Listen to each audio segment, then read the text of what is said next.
Hello, developers, and welcome to the PHP Architect Community Corner, where we have conversations with members of the web development community. I'm your host, Scott Keckwarren, and today we're talking with Shane and Simon about native PHP for mobile. Shane Rosenthal is an entrepreneur, full-time Laravel dev since 2013, and is making a difference. He also flies airplanes for fun. Simon Hamp is a longtime PHP and Laravel developer and co-creator of Native PHP and a big lover of pizza. Thank you both for finding some time to talk to us today. Yeah, my pleasure. Happy to be here. How you doing? Absolutely. So you guys have kind of come under my radar because you both are working on native PHP for mobile. Can you tell our listeners a little bit about what it is that PHP native for mobile is? So native PHP for mobile, well, it's kind of, there's an origin story there, but in a nutshell, it allows right now specifically Laravel developers to be able to use the same language, framework, and skill set they've got to build Laravel apps, but with a different command, they can now build mobile apps on iOS and on Android as well. Okay, cool. And so the idea is basically like you like package kind of like your Laravel your PHP code into like a normal like APK or whatever it is that iOS calls it, and then just kind of ship it through like the normal delivery mechanisms, or is there something special that they have to do to get it onto people's phones? No, I think that was kind of the challenges that we faced, and really the whole mindset of the project moving forward was, let's make this as easy as possible for people, and that's still kind of our mantra. Essentially, no, there's nothing different or special, I would say, out of the ordinary, except for using the package we created and the PHP binaries that we ship, um, and really just running our commands for the package that we created. Outside of that, it's going to be just as painful as building any mobile app, I guess. For now, we are aiming to simplify that.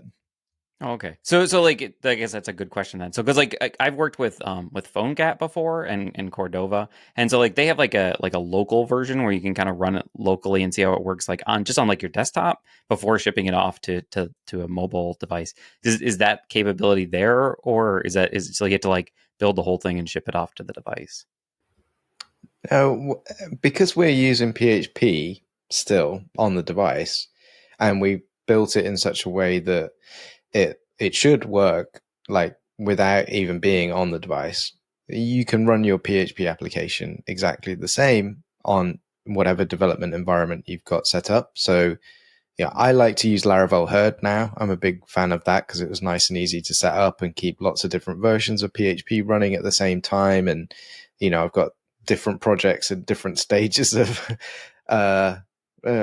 death. And so I've got lots of different versions of PHP running. And I like to like dev in the web environment. I like being able to just write some code in my editor. I use PHP Storm, and then just flip over to the browser and hit Command R, and now it's working the way that I've just written that code to work. I haven't had to wait for anything, and you can still build the majority of your application, even a mobile application, that way.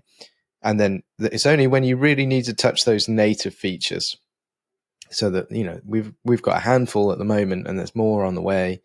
When you want to tap into those, then it needs to be running on the device. But we've made it so that it's like safe for you to run it locally. It's not going to crash out or fall over when you're trying to do something just in local development that does try and tap into those native features. So it's all kind of nice and wrapped up in a little bow to make it easy for the typical development workflow that you're used to.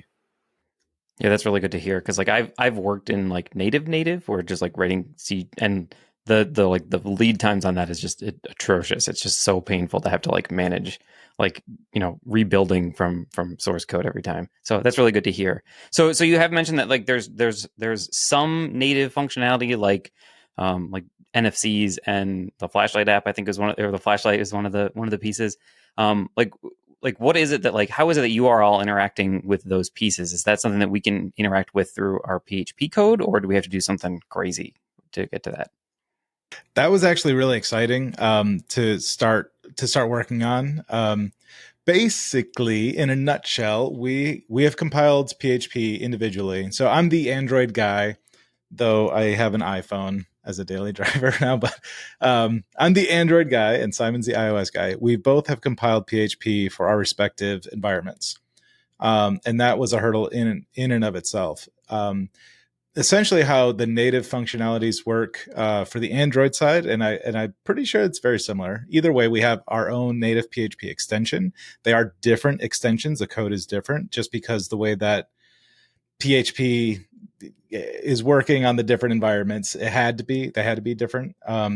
But we've created functions inside of our own extension that essentially, when you call it from your PHP code, it passes that through into the device, and then we're able to call Swift or Kotlin code natively. We'll use that word, natively on the device, and then we can like listen for events to be fired. So if there's any sort of like camera taking a picture, it can send us back the path of that file, and we can listen for that in our Laravel code on the front end. I'll call it the front end, but our PHP side, yeah. It's kind of like how that we have like some of the PHP functions are like just wrappers for like basic C calls, right? And so that's kind of like the same thing here, right? There's you have written like a PHP intro into like a C library or a Kotlin library, and that's the interaction. So it's basically like I just call a function and it does the native piece. Is that correct? That's, yeah, in a nutshell. I think there are the little bits of complexity that come from this is dealing with the fact that PHP is essentially stateless. The shared nothing model of PHP's execution, which I think is really great, and I've loved working with it for such a long time, makes building web applications nice and easy. But when you're in this environment with a long-lived application, and their expectations are that what you had in memory is still in memory and all of this kind of thing, then it does present some challenges. But we've managed to work out a way that kind of makes it operate like you're still operating in a server client, stateless environment. And it's very akin to webhooks, actually. If you've ever used webhooks, anything like Reverb or Pusher, I mean, you're kind of dealing with these events that are happening asynchronously. And so from your PHP application side, you kind of can just do stuff and forget about it, and that request can finish, and all that memory can be freed up, and then another request will happen, which is the kind of closing the loop of, let's say it's the camera, like Shane said, the photo has been taken or a video has been taken or whatever, and then it's kind of notifying your application that something has happened, which is a really like familiar pattern, I think, for web developers. And so it feels really right at home building applications this way if you're coming from a web background, which is, I think, is quite nice. I'm in awe of it, right? Like it seems like I don't feel like it's in any way an easy problem to solve. It seems like it's very much a hard problem. And so I guess like I misunderstood like so is it so the PHP process like spins up, it handles like whatever request it is, and then it spins back down like for every button press and things like that. Oh, that's really cool. I just assumed that it was like running there in the background, just like chewing up memory, but that's really cool if it spins up and spins down. I would say we could have done that, but that proposes a lot of inherent issues. You're going to burn battery. You're going to overload CPU. You're going to overheat the phone. You're going to notice it. And app stores probably wouldn't like that very much also. So we deliberately avoided that. And it was a longer road. It was a longer path to get to where we're at. But we knew, and that's kind of how we are approaching most things now anyway. Let's take the extra time to do it properly. That way, if there's some underlying, if iOS changes the way that, a flashlight is handled altogether, then maybe we have to refactor some stuff. But outside of that, let's try to, make this, let's try to cover as many edge cases as possible, I would say. Yeah, that's really fascinating. So is it essentially like, because a web view is like one of the basic components that exist like in native development. So is it like a web view that then like is calling back into something else? Is that kind of how it functions as a piece? Yeah, basically right.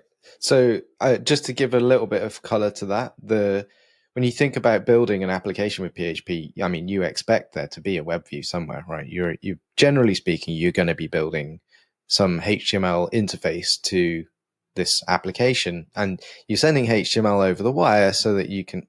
That's your actual user interface, right? And we're just taking that same paradigm and just cadets, there's no network involved, basically. That's it. Just remove the network from the equation. And you've got the front end and the back end in the same place. Um, and so then it's nice and fast, and all of the interactions are really snappy. There's some improvements I think we could do to make PHP even faster, but PHP is really fast now anyway. And then, you just, one of the things that we've really benefited from, because we've got the web view, is you can now use like all of the stuff that you already know about building web applications and translate that to a mobile application.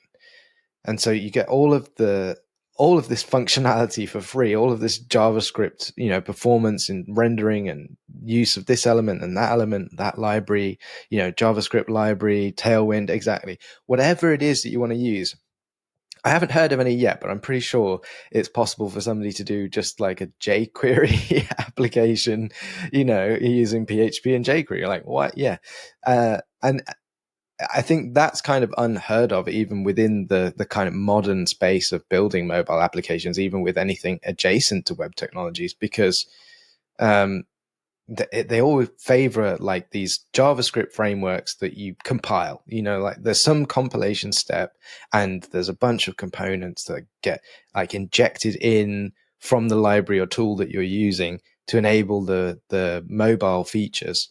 And this is just web and then a sprinkling of PHP, and you get like native functionality. And it's like, for me, it feels super accessible, which I really like.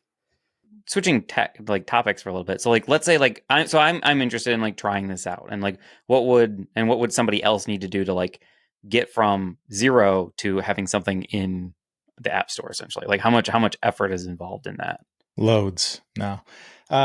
Yeah, it's actually quite simple. You can go to nativephp.com/mobile, or just go to the homepage. It'll get you there. You need a license. This is not a free application. It's taken us a long time to get it together, and currently I'm like full stop on it. So it really does take a steady hand to watch everything, or several steady hands to watch everything, to make sure we're building this out properly and really supporting the people that have already invested in us. But you get a license, you follow the docs to just get things installed.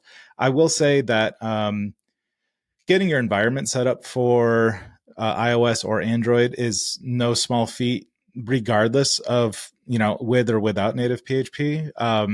Our docs do a okay job at supporting that, however, as much as we can, just because it's kind of out of our hands. Like Android Studio is, they've got docs on how to do everything on their side anyway. Nonetheless, to go from A to B, or from knowing nothing to an app in the App Store, you do the composer install, or the composer install the package. You run a couple commands that are all in our docs, and you can have a Laravel 12 app.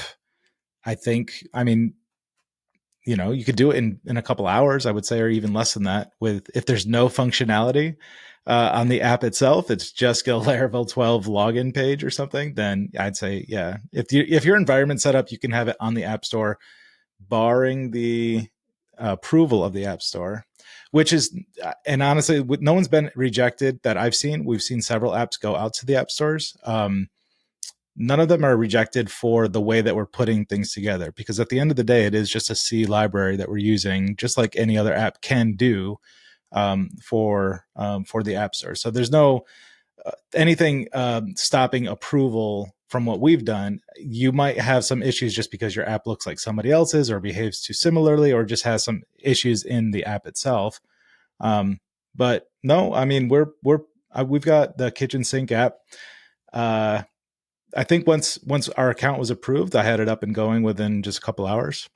Okay, so it's fairly simple if you already kind of have like the basics in line essentially. That's really cool because and I've used like at work we have Cordova. We're using Cordova to for our app, and it's like the same kind of thing, right? It's like a web view that has a back end worker. So it seems like you guys aren't going to have any trouble with that at all. So yeah. So what is like the timeline for this? Like, is this something that I could use in production and get support for it, or is that still like a little bit a ways down the line? We targeted getting this out like as quickly as possible. I mean, I launched the iOS version back in February, and that was really like, this is ready. I've put an app on the store, like Apple have approved it. Let's go. Yeah. But it was only iOS.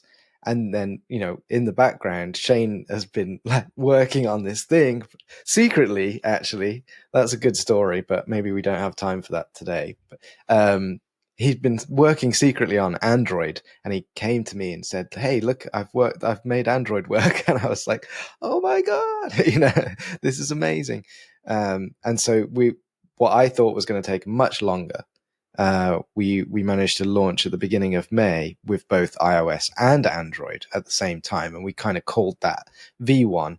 So yeah, I mean, it's like feature parity between the two, and we're really happy with where it's at. And we've obviously got loads of stuff we want to do, but it's ready right now, and people are releasing apps with it today. So Yeah, and I was looking through like all the supported like native functionality, and like I could build an app with it without trouble, right? Because like the big one I think is like push notifications, and like because that's what everybody wants to have in their app, and like really that's the limiting factor for us as a team is we have to have push notifications. So I'm really curious to kind of go out and try it. And we'll be right back with this word from our sponsors. Now, I don't need to tell you that production monitoring can be complicated. There are tons of tools and techniques, but you just want to know that your app is up and your users are happy. When your customers encounter a problem, you need clear, actionable intelligence, not walls of charts and reams of logs. That's why they built Honeybadger, the monitoring tool you've always wanted. A tool that's there when you need it and gets out of your way when you don't. With Honeybadger, you'll know when critical errors occur and which customers are affected. Respond instantly when your systems go down, improve the health of your systems over time, and fix problems before your customers can even find them. Honeybadger is the application health monitoring tool built for you, the developer who cares about a quality product and happy customers. Start monitoring today at honeybadger.io. It's free to get started, and the setup takes less than 5 minutes. Once again, that's honeybadger.io. And we're back with Shane and Simon about native PHP for mobile. So what would happen like right now there's like a yearly license fee, and like what happens like if I put the app out there and I stop paying? Does like the app stop working like or like in the app store, or does it just prevent me from rebuilding it? Yep, your app completely stops. All of your users, their phones actually just dissolve in their pocket now. No, so if you put an app out and say like everything that your app is going to ever do is satisfied with the package as it currently is, stop paying. I mean, there's not even a reason to. If you are continuing to pay, what you're getting is you're getting all of the updates for any of the libraries that we add in the future. So like right now we don't have location. That's something we're working on right now. If your app right now doesn't need location and a year from now it doesn't need location, you're fine. But if you want to add support for that later and you stop paying and now we've released it, then you'd have to, upgrade. Yeah. Yeah, because I wouldn't. I'm not a not pay person. It would just be basically like if one of my clients didn't want to pay for it or something like that. Like if I can understand where somebody's like, we don't need to pay for this every year.